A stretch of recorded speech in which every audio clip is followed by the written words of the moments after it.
अस्सलामुअलैकुम and hello everyone. सर्दी के मौसम में गर्मा गर्म साग और साथ में करारी चावल की रोटी मिल जाए तो और क्या चाहिए। आज मैं आपके साथ शेयर करूंगी मिक्स साग की रेसिपी और साथ ही हम बनाएंगे चावल की बहुत ही टेस्टी रोटी। तो चलिए बनाना शुरू करते हैं। इसके लिए यहाँ पर मैंने आधा किलो पालक लिया है।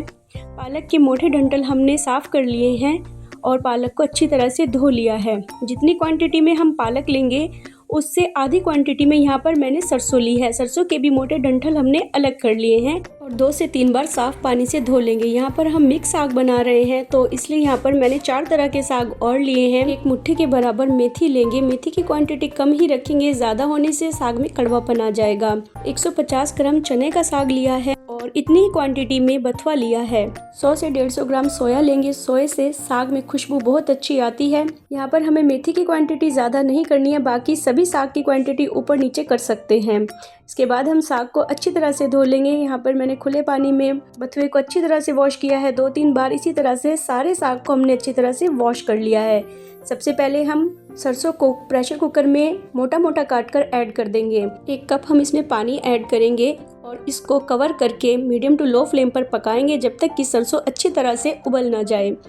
एक बॉईल आने के बाद 5 मिनट तक हम इसको अच्छी तरह से बॉईल कर लेंगे।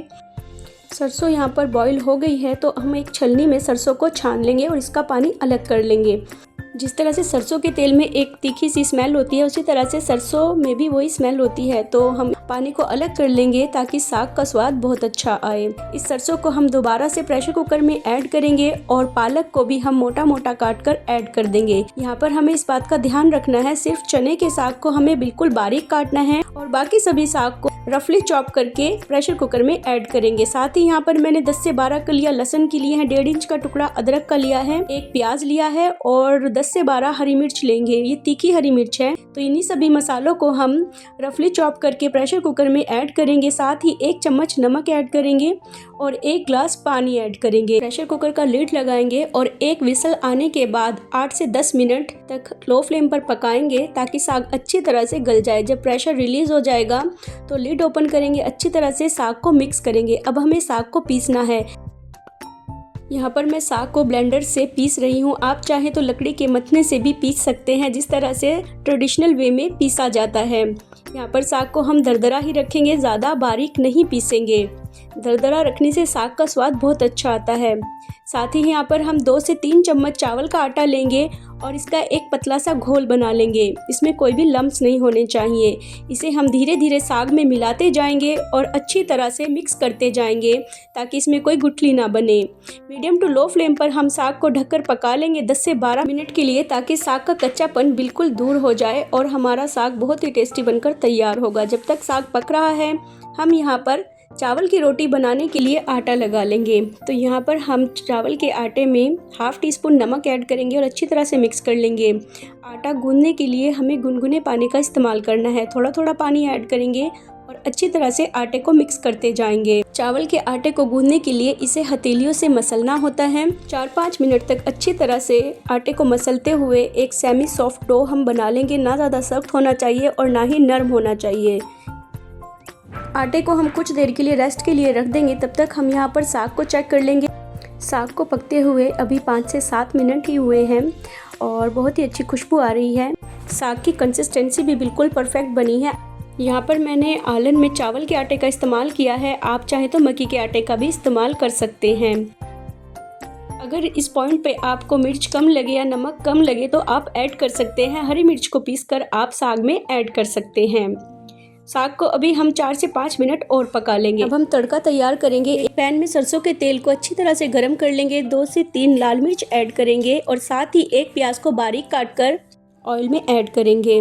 जब प्याज गोल्डन फ्राई हो जाए उसके बाद यहाँ पर हम 1 टमाटर को बारीक काटकर प्याज के साथ ही फ्राई कर लेंगे जब तक कि टमाटर अच्छी तरह से मैश ना हो जाएं। 2 से 3 हरी मिर्च लेंगे और उन्हें बीच से स्लिट करके तड़के में ऐड करेंगे। इससे टेस्ट बहुत अच्छा आता है। अब हम पैन में साग ऐड करेंगे। यहाँ पर हमें उतनी ही क्वांटिटी साग की ऐड करनी है जितनी हमें एक टाइम के लिए इनफ हो। जैसे अगर आप नाश्ते के लिए साग प्रिपेयर कर रहे हैं तो हम उतने ही साग में तड़का लगा लेंगे। बॉईल किए हुए साग को हम 2 से 3 दिन तक फ्रिज में स्टोर करके रख सकते हैं और ब्रेकफास्ट, लंच, डिनर जब भी आपका मन हो तो आप इसमें तड़का लगा के एंजॉय कर सकते हैं। आटे को एक बार और हम अच्छी तरह से मसल लेंगे। यहाँ पर मैंने एक ब्रेड की पॉलिथीन ली है, अच्छी तरह से वॉश करके ड्राई कर लिया है। इसमें हम ऑयल लगा लेंगे। चावल के आटे का एक पेड़ा बनाकर हम इस पॉलिथीन के बीच में रखेंगे और हल्के हाथ से प्रेस करते हुए थोड़ा सा फैला लेंगे। बेलन से हम बिल्कुल हल्का सा बेल लेंगे। यहाँ पर हमें रोटी को ज़्यादा पतला नहीं बनाना है।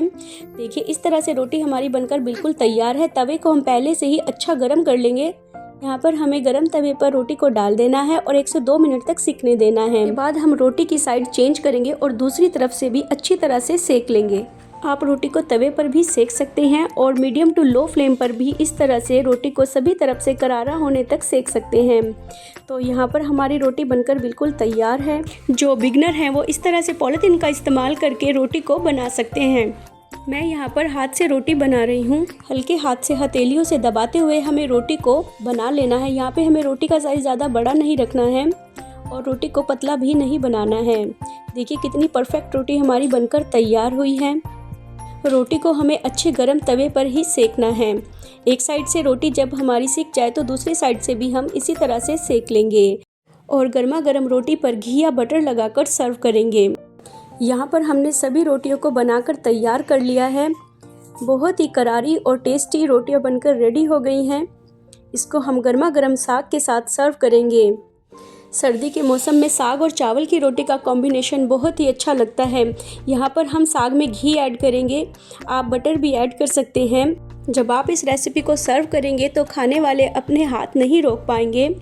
सबको ये इतना पसंद आएगा। तो आप इस रेसिपी को ज़रूर ट्राई कीजिएगा। पसंद आए तो मेरे चैनल को लाइक, शेयर और सब्सक्राइब कीजिएगा। मिलती हूँ आपसे अगली रेसिपी के साथ। तब तक के लिए अल्लाह हाफिज़।